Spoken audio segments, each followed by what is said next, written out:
नमस्कार विद्यार्थी मित्रांनो, मी विनोद नाईक.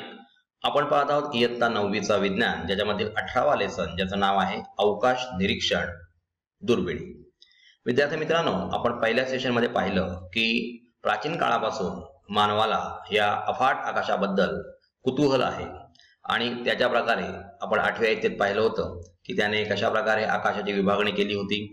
27 नक्षत्र तयार केली होती. उत्तर आणि दक्षिण गोलार्धातील नक्षत्र अशा प्रकारे त्यांनी रचना केली होती. परंतु विद्यार्थी मित्रांनो, 1608 मध्ये लिपर्शे नावाचे जे सायंटिस्ट आहेत, त्याने दोन भिंग एकमेकांसमोर ठेवून लांबची वस्तू मोठी होते याचं निरीक्षण केलं आणि 1609 मध्ये गॅलिलिओने पहिल्या दुर्बिणीचा शोध लावला आणि याचा वास्ट उपयोग आपल्याला पुढे पुढे होऊ लागला. आता या दुर्बिणीची रचना कशी असते त्याच्याविषयी आपण या सेशनमध्ये जाणून घेणार आहोत आणि गॅलिलिओच्या दुर्बिणीनंतर कशा प्रकारे 400 वर्षामध्ये वेगळ्या प्रकारच्या दुर्बिणींचा शोध लागला त्याची सुद्धा माहिती आपण या पाठात घेणार आहोत. चला तर मग पाहूया लेसन 18वा अवकाश निरीक्षण दुर्बिणी, याच्यामधील सेशन दुसरा. आता इथे पहा, आपण तरंग लांबी जी आहे, कोणकोणत्या प्रकारच्या प्रकाशाची तरंग लांबी कोणकोणत्या प्रकारची असते त्याच्यावर बघूया. रेडिओ लहरी म्हणजेच रेडिओ वेव्हज याची तरंग लांबी जी वेव्हलेंथ जी आहे ती सुमारे 20 सेंटीमीटरहून अधिक आहे. त्याच्या सूक्ष्म लहरी ज्याला मायक्रोवेव्ह असं म्हटलं जातं ती 0.3 मिलीमीटर ते 20 सेंटीमीटर ही त्यांची तरंग लांबी आहे. अधोरक्त लहरी म्हणजे इन्फ्रारेड वेव्हज त्यांना म्हटलं जातं, त्यांची 800 नॅनोमीटर ते 0.3 मिलीमीटर इतकी त्यांची तरंग लांबी आहे. आता हे दृश्य प्रकाश किरण जे आहेत ती व्हिजिबल लाईट रेज जे ते आपल्या डोळ्यांनी दिसू शकतात ती 400 नॅनोमीटर ते 800 नॅनोमीटर इतकी त्यांची तरंग लांबी आहे.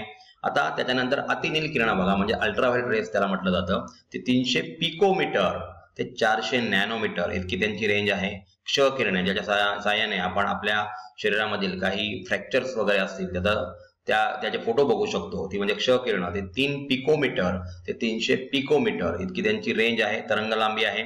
आणि गॅमा किरण जी आहेत त्यांची 3 पिकोमीटर पेक्षा कमी अशी तरंग लांबी असते.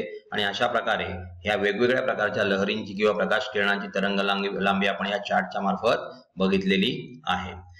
आपण पुढे बघणार आहोत की नॅनोमीटर आणि पिकोमीटर म्हणजे काय. ही एकक जी आहेत ती लहान एकक आहेत आणि त्यांचा अर्थ काय तो आपण आता पुढल्या स्लाइडमध्ये पाहणार आहोत. आता इथे बघा 1 नॅनोमीटर म्हणजे 10⁻⁹ मीटर. नॅनोमीटरचं कन्वर्जन इथे मीटर मध्ये केलेलं आहे. आणि 1 पिकोमीटर म्हणजे 10⁻12 मीटर. अशा प्रकारे नॅनोमीटर आणि पिकोमीटरचं कन्वर्जन आपण मीटर मध्ये ते केलेलं बघितलेलं आहे. म्हणजे नॅनोमीटर पिकोमीटर पेक्षा मोठा आहे एकक आणि म्हणून अशा प्रकारे आपण त्यांची गॅमा रेज किंवा इतर जे प्रकाश किरण आहेत त्यांची जेव्हा आपण वेव्हलेंथ बघत असतो, तरंग लांबी बघत असतो, त्यावेळेला अशा प्रकारच्या नॅनोमीटर आणि पिकोमीटर या एककांचा वापर केला जातो, कारण ती अतिशय लहान अशी त्यांची वेव्हलेंथ आहे. यापैकी फक्त दृश्य प्रकाश किरणे पाहण्याची क्षमता आपल्या डोळ्यामध्ये, म्हणजे 400 ते 800 नॅनोमीटर पर्यंतच प्रकाश किरण आपण पाहू शकतो.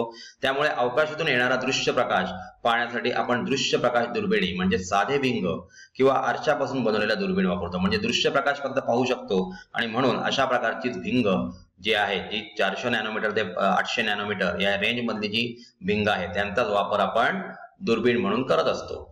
परंतु अनेक खगोलीय वस्तूंपासून दृश्य प्रकाशाव्यतिरिक्त इतर प्रकारचा प्रकाश निघतो. म्हणजे खगोलीय म्हणजे याच्यामध्ये ग्रह, तारे, धूमकेतू, लघुग्रह असे असतात, त्यांच्यापासून दृश्य प्रकाशाबरोबर इतर प्रकाश निघत असतो. रेडिओ लहरी, क्ष किरण, गॅमा किरण इत्यादी प्रकारचे प्रकाश किरण ग्रहण करण्यासाठी आणि त्यांच्या स्त्रोतांचा अभ्यास करण्यासाठी आपल्याला वेगवेगळ्या दुर्बिणींची गरज भासते.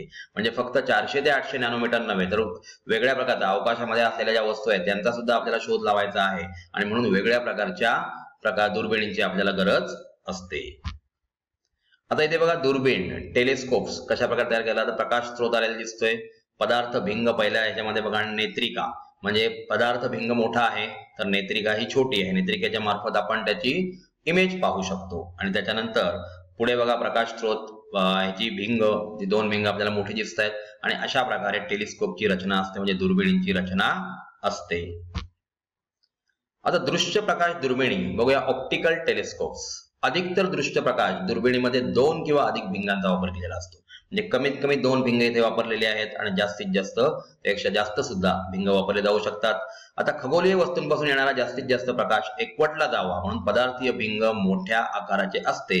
या एकवटलेल्या प्रकाशापासून खगोलीय वस्तूची विशाल प्रतिमा तयार करणारे भिंग म्हणजे नेत्रिका भिंग लहान आकाराचे असते. आपण आधीच्या स्लाइडमध्ये बघितलं की प्रकाश किरण खूप दुरून येत असतात, कारण हे जे प्लॅनेट्स किंवा इतर तारे आहेत ते खूप लांब अंतरावर आहेत, म्हणजे इन्फिनिटी डिस्टन्स वरून त्यांच्याकडून प्रकाश किरण येणार आहेत आणि म्हणून पहिलं जे भिंग लावलेलं आहे पदार्थ भिंग ते मोठं असतं. कशाच्या तुलनेत? तर नेत्रिकेच्या तुलनेत, जिथून आपण इमेज बघणार आहोत. प्रकाश किरणे वातावरणातून भिंगात किंवा भिंगातून वातावरणात जाताना आपला मार्ग बदलतात. लक्षात घ्या, भिंगामध्ये, भिंग हे दुसऱ्या प्रकारचं माध्यम आहे.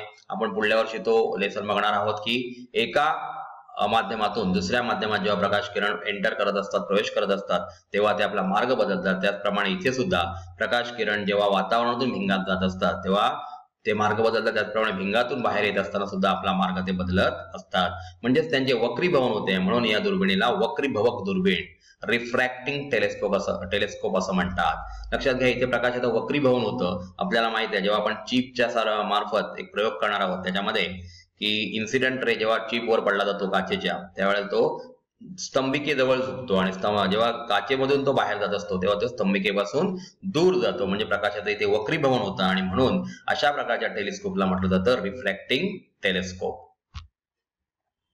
अथवा भिंगांच्या साहाय्याने वस्तूंच्या प्रतिमांची निर्मिती कशी होते याचा अभ्यास आपण पुढील वर्षी करणार आहोत. म्हणजे वस्तूंची प्रतिमा आपण ते बघणार आहोत की इन्फिनिटी डिस्टन्स किंवा सेंटर ऑफ कर्वेचर, जे स्पेरिकल आरशे, गोलीय आरशे किंवा गोलीय आरशे आपण ह्या वर्षी पाहिलेले आहेत. गोलीय भिंग, त्यांच्याद्वारे इमेज कशी निर्मिती होते याच्याविषयी आपण 10वे इथे डिटेलमध्ये स्टडी करणार आहोत.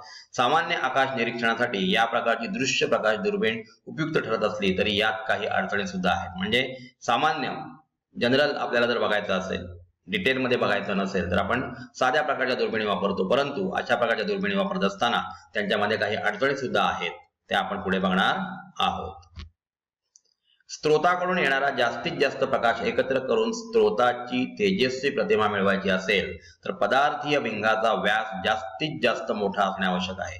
एक लक्षात ठेवा डिफिकल्टीज काय, त्याच्यामध्ये आपण बघू शकतो इथे की स्त्रोताकडून, समजा खूप लांब असा स्त्रोत आहे, आपण फॉर एक्झाम्पल समजा एखादा तारा अभ्यासत असू तर तो स्त्रोत खूप लांब अंतरावर आहे, म्हणून त्याची तेजस्वी प्रतिमा मिळण्यासाठी पदार्थीय भिंग जी असेल ती जास्तीत जास्त मोठी ठेवण्याचा आपण प्रयत्न करत असतो, त्याचा व्यास जास्तीत जास्त मोठा करण्याचा प्रयत्न करत असतो.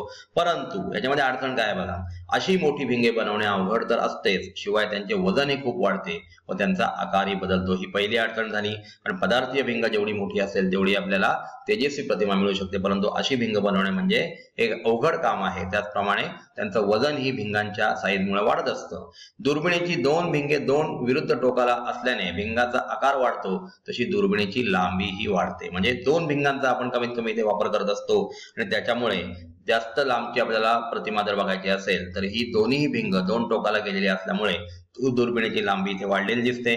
भिंगाद्वारे तयार झालेल्या प्रतिमांमध्ये रंगाच्या त्रुटी असतात, म्हणजे आपल्याला हवे ते रंग इथे आपण बघू शकत नाही. म्हणजे अशा प्रकारची ही 3 कारणं आहेत ज्याच्यामुळे अशा प्रकारच्या दुर्बिणी वापरणं जरा अडचणीचं ठरतं. तर विद्यार्थी मित्रांनो, अशा प्रकारे आपण भिंगांचा वापर कशा प्रकारे केला जाऊ लागला. भिंगांच्या मार्फत दृश्य म्हणजे दिसणारे जे रंग आहेत ते 400 ते 800 नॅनोमीटर यांच्या दरम्यान असतात आणि त्यांच्याच रेंज मधला प्रकाश आपण पाहू शकतो. त्याचप्रमाणे पदार्थ भिंग कशा प्रकारे मोठी ठेवलेली असते, कारण लांबून दूरवरून येणारी जे प्रकाश किरण आहेत त्यांची तेजस्वी प्रतिमा जे तयार करायची असते. त्याचप्रमाणे नेत्रिका पदार्थ भिंगापेक्षा लहान असते, हे सुद्धा आपण इथे पाहिलेलं आहे. तर विद्यार्थी मित्रांनो, अशा प्रकारे अवकाश दर्शन करत असताना म्हणजे त्याची माहिती घेत असताना वेगळ्या प्रकारच्या भिंगांचा कसा वापर करतात त्याच्याविषयी सुद्धा आपण अजून माहिती पुढल्या सेशनमध्ये घेणार आहोत.